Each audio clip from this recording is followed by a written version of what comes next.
We are continuing my summer Jello Shot series with my new favorite, the Aperol Spritz Jello Shot. So the first thing we're going to do is juice some oranges. Orange juice isn't typically in an Aperol Spritz, but I want to use the rind of the orange as the little container for the Jello Shot, and the orange juice just adds a little bit more sweetness to the Jello Shot. It's still just as delicious as a traditional Aperol Spritz.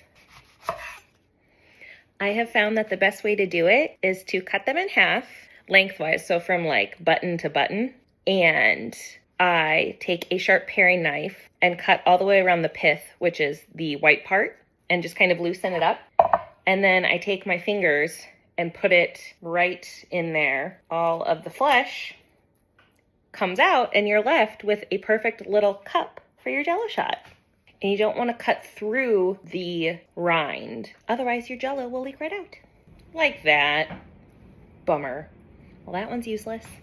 And we're only going to need about a half a cup of orange juice.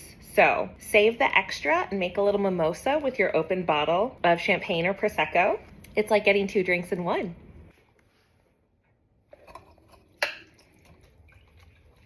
And obviously, if you want to skip the orange cup part and just make the Jello Shots in a pan, or even use those little plastic cups, you totally can. You can even use bottled orange juice. I'm not here to judge. You could also make a plain simple syrup if you want. I'm just doing the orange juice in the simple syrup so that I can have the little orange rind cups, and the orange goes so well, obviously, with Aperol. And now we're gonna take our freshly squeezed orange juice and use it to make a simple syrup. So I'm gonna do orange juice and sugar. Now, a traditional simple syrup is equal parts sugar and water. It's usually a 1-to-1 ratio. I'm doing 2 parts liquid to 1 part sugar for this because the orange juice is already sweet, and we don't want the Aperol to lose its bitterness. Like, that's the whole point of an Aperol Spritz. So this is really just so we can dissolve the gelatin. We boil the simple syrup and then we pour it over softened gelatin.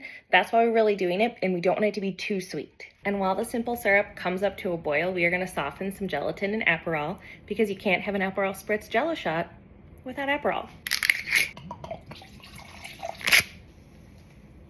And if you didn't know, this is called blooming the gelatin, and it just like pre-softens the gelatin before you add the boiling liquid, so then it dissolves much easier in the final product. But you can see here it's already like becoming jellified in there.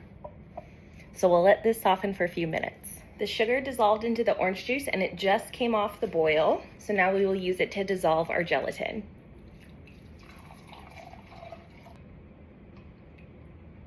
And now to spritz things up a little bit, your favorite Prosecco or champagne. I'm using the classic. Now I'm going to pour our Jello Shot mixture into our little orange cups, and I'm going to use a fine strainer just to get any pulp or any undissolved bits of gelatin out, because we want the Jello Shots to be really smooth. And 2 cups of our Jello Shot mixture filled these 6 orange halves pretty much perfectly. So you're looking at using about 3 oranges for this recipe. So these are all set, and now we're gonna slice them and serve. Like, isn't that the coolest thing? Cheers.